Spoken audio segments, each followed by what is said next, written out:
Camera बात हो। चंद्रशेखर जी हमारे लिए भगवान है।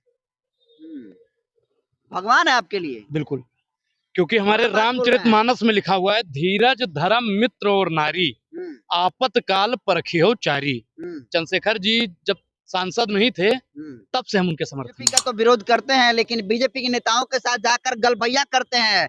गिरिराज सिंह के साथ आपने देखा नहीं कि किस तरीके से गलभैया कर रहे थे? किसी के साथ मिलना, बताइए, आप सचमुच में ब्राह्मण ही है ना? क्योंकि इतना चंद्रशेखर आजाद के समर्थन में खुल कर आना कोई बहुजन समाज के लोग ही कर सकता है। चंद्रशेखर आजाद जी के साथ में काफी संख्या में बहुत ब्राह्मण हैं। चंद्रशेखर जी का दबदबा था, दबदबा है और दबदबा रहेगा। समझ रहे हैं? कायम रहेगा, कायम रहेगा। गद्दी पे चाहे उड़ रहे हैं या चंद्रशेखर जी नियम संयम रहेगा। वो मतलब कौन?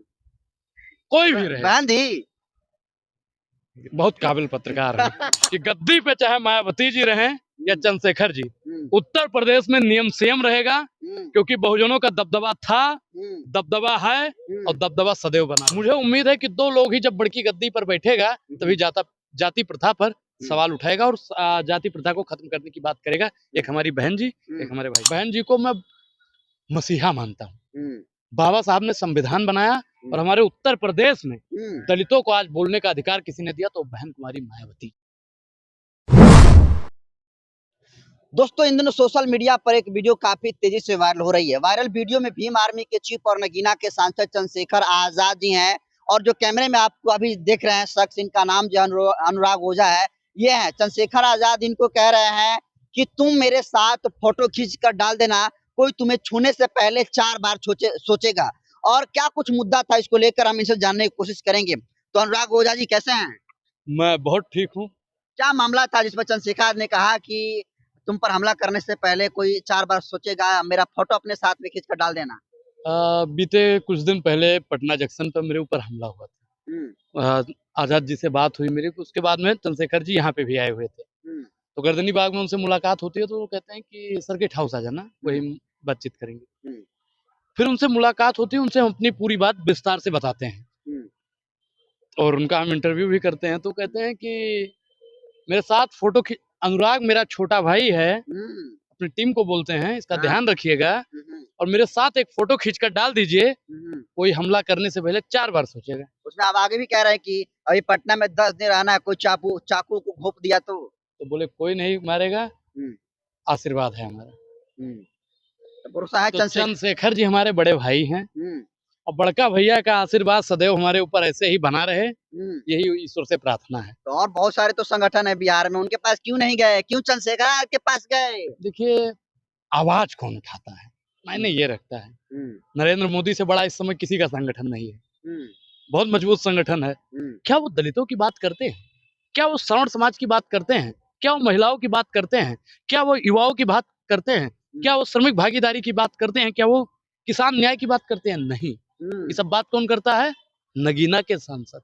तो हम तो भैया वही फरियाद लेकर जाएंगे। क्यों? बिहार में उनसे बहुत बड़े हिंदू सारे संगठन है, आप ब्राह्मण समाज से आते हैं, ब्राह्मण में कोई नहीं था नेता? देखिए, नेता तो बहुत हैं, लेकिन हमारी आवाज कौन उठा रहा है? बहुत लोगों ने सोशल मीडिया पर देखा वो वीडियो, हजारों लोगों ने ट्वीट किया और मुझे लगता है कि कम से कम करोड़ों से ज्यादा व्यूज उस पर आ चुका है वीडियो पर। तो आप बताइए कि क्या किसी के आगे स्क्रॉल नहीं हुआ वो रील? सबके आगे हुआ। कोई बोला? नहीं बोला। बोलता वो है जो सामाजिक सुधार चाहता है, बोलता वो है जो मान्यवर काशीराम की विचारधारा पर चलता है, बोलता वो है जो बाबा साहब की विचारधारा पर चलता है, बोलता वो है जो संविधान के बताए हुए रास्तों पर चलता है। तो आपको भरोसा था कि चंद्रशेखर के पास जाएंगे तो चंद्रशेखर आजाद आपको रिस्पॉन्स करेंगे? बिल्कुल भरोसा था। तो अभी ऑफलाइन बात, ऑफ कैमरा बात। चंद्रशेखर जी हमारे लिए भगवान है। भगवान है आपके लिए? बिल्कुल, क्योंकि हमारे रामचरितमानस में लिखा हुआ है, धीरज धर्म मित्र और नारी आपातकाल परखियो चारी। चंद्रशेखर जी जब सांसद नहीं थे तब से हम उनके समर्थन में हैं।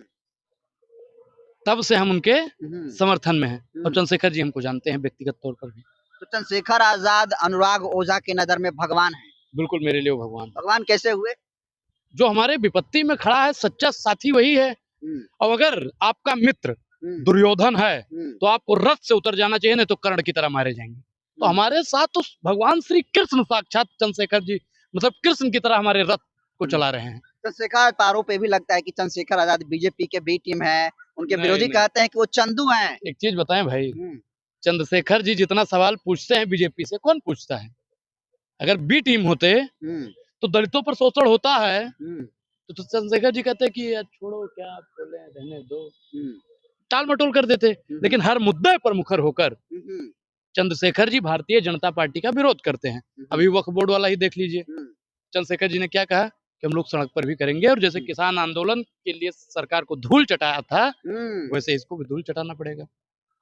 बीजेपी का तो विरोध करते हैं, लेकिन बीजेपी के नेताओं के साथ जाकर गलबैया करते हैं। गिरिराज सिंह के साथ आपने देखा नहीं कि किस तरीके से गलबैया कर रहे थे? किसी के साथ मिलना, विपक्ष अगर पक्ष से मिलकर हो सकता है कि सामाजिक सुधार की बात करने के लिए गया हो। मीडिया, मैं फिर बोलता हूँ कि मीडिया जब तक सत्ता की गोदी में खेलेगी तब तक इस देश का उद्धार होने वाला नहीं है। इसका नाम लिख दिया जनतंत्र खबर और करते हो भाजपा की खबर, तो ऐसे महाराज काम थोड़ी होता है। भाजपा की नहीं खबर करते हैं, बहुजन की खबर करते हैं। बहुजन की खबर करते तो चंद्रशेखर जी अगर उनसे मिल लिए गिरिराज जी से तो एक सवाल नहीं पूछते। आप बोलते कि चंद्रशेखर जी गिरिराज जी से मिलकर बहुजनों के उत्थान की बात कर रहे थे। आपको पता है वहां क्या बात हुई थी? बहुजनों के उत्थान की बात हुई, युवाओं के उत्थान की बात हुई, महिलाओं के उत्थान की बात हुई, किसानों के उत्थान की बात हुई, सर्व समाज संभव की बात हुई। तो ये बताइए, आप सचमुच में ब्राह्मण ही है ना? क्योंकि इतना चंद्रशेखर आजाद के समर्थन में खुल कर आना कोई बहुजन समाज के लोग ही कर सकता है। चंद्रशेखर आजाद जी के साथ में काफी संख्या में ब्राह्मण हैं, और ब्राह्मण किसी पार्टी का नहीं होता है। ब्राह्मण की जिससे विचारधारा मिलती है वो उसके साथ में। हमारी विचारधारा चंद्रशेखर जी के साथ में है, हमारी विचारधारा मान्यवर काशीराम जी के साथ में है, और जो मान्यवर काशीराम जी के, फूले जी के, पेरियार जी के विचारों पर चल रहा है उसको फॉलो कर रहे हैं। तो आने वाले समय में मुझे जिस दिन लगेगा कि चंद्रशेखर जी भाजपा माइंडेड है या भाजपा को सपोर्ट कर रहे हैं तो मैं कह दूंगा कि भैया आपका हमारा जितना गुजरा बेमिसाल गुजरा, अब हम आपकी विचारधारा पर नहीं चल पाएंगे। तो चंद्रशेखर ने कहा कि मेरे साथ फोटो खींच कर डाल दिए, तो डाले आप? हमला, भाई मैंने कईयों फोटो डाल रखा है चंद्रशेखर जी के साथ। उसके बाद हमला हुआ? हमला कौन तमूरा करेगा कोई? चंद्रशेखर जी का दबदबा था, दबदबा है और दबदबा रहेगा। समझ रहे हैं? कायम रहेगा, कायम रहेगा। गद्दी पे चाहे वो रहे या चंद्रशेखर जी, नियम संयम रहेगा। वो मतलब कौन? कोई भी रहे। गांधी बहुत काबिल पत्रकार है। मैं फिर बता दूं कि गद्दी पे चाहे मायावती जी रहे या चंद्रशेखर जी, उत्तर प्रदेश में नियम संयम रहेगा, क्योंकि बहुजनों का दबदबा था, दबदबा है और दबदबा सदैव बना रहेगा। तो क्या लगता है चंद्रशेखर आजाद का भविष्य कहाँ देख रहे हैं आज के दौर में? बहुत बड़ी कुर्सी वो पाने वाले हैं। क्या मतलब प्रधानमंत्री बन जाएंगे वो? बिल्कुल प्रधानमंत्री बनना चाहिए, और जिस दिन वो प्रधानमंत्री बनेंगे उस दिन अनुराग ओझा उनकी एक और वीडियो करेगा कि लोग वक्फ बोर्ड बिल पास कर रहे हैं, कोई किसानों के लिए बिल पास कर रहा है, कोई युवाओं के लिए पास कर रहा है। आप एक ऐसा बिल बनाइए जो जाति प्रथा को खत्म करने वाला बिल हो। इस पर तो चंद्रशेखर बिल ला रहे हैं, कह रहे हैं कि चर्चा करेंगे इस पर। बिल्कुल चर्चा होनी चाहिए, बिल्कुल चर्चा होनी चाहिए। मुझे उम्मीद है कि दो लोग ही जब बड़की गद्दी पर बैठेगा तभी जाति प्रथा पर सवाल उठाएगा और जाति प्रथा को खत्म करने की बात करेगा। एक हमारी बहन जी, एक हमारे भाई साहब। दूसरा आप तीसरा कोई नहीं है? तीसरा कोई कर ही नहीं सकता है। तो आप अनुराग ओझा हैं, आप ही से एक और ओझा टीचर थे जिनका नाम ओझा सर था, वो भी चंद्रशेखर आजाद को प्रधानमंत्री बना रहे थे और उनकी जमानत जब्त हो गई। पढ़ पढ़ यार जमानत जब्त हो गई, फिर पढ़ के आओ। तुम कितने वोट से हारे हैं जानते हो? मैं पूरा पढ़ के वो तो हारे हैं। ये तो नहीं, हार में ना जीत में किंचित नहीं, भयभीत में कर्तव्य पथ पर जो मिला ये भी सही वो भी सही। आप बताइए, अटल बिहारी वाजपेयी जी भी हारे थे। हारने को तो साहब अगर अब की बार वो वाला खेला ना करते तो कईयों राउंड बनारस से पीछे चले थे। वो वाला खेला मतलब कौन? अब आप जानते हैं वो वाला खेला, मसीनिया तंत्र। सुनिए, खैर इंदिरा जी भी चुनाव हारी थी, तो चुनाव हारना जीतना तो लगा रहता है। बहुजन के एक बहुत बड़े मसीहा ने कहा था कि पहला चुनाव हारने के लिए लड़ा जाता है, दूसरा चुनाव विपक्ष में बैठने के लिए लड़ा जाता है, और तीसरा चुनाव जीतने के लिए लड़ा जाता है। लेकिन चंद्रशेखर पर आरोप ये भी लगता है कि चंद्रशेखर आजाद को लंच किया गया है बहुजन समाज पार्टी को कमजोर करने के लिए। मैं तो कह रहा हूँ कि बहन जी और चंद्रशेखर जी को आप ही मिलवा दीजिए। मिलवा दीजिए ना भाई। चंद्रशेखर भी तो बहुत बार ट्राई कर चुके हैं, कॉल किए हैं। तो हम क्या कह रहे हैं कि वो तो मिलना चाहते हैं, और आपके पास अगर कोई जुगाड़ है तो बहन जी को और चंद्रशेखर जी को एक मंच पर कर दीजिए।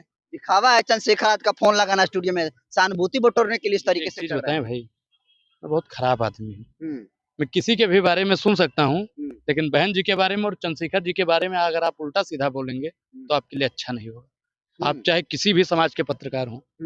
हाँ। इतनी दीवानगी है दोनों के प्रति। बिल्कुल, बहन जी को मैं मसीहा मानता हूँ।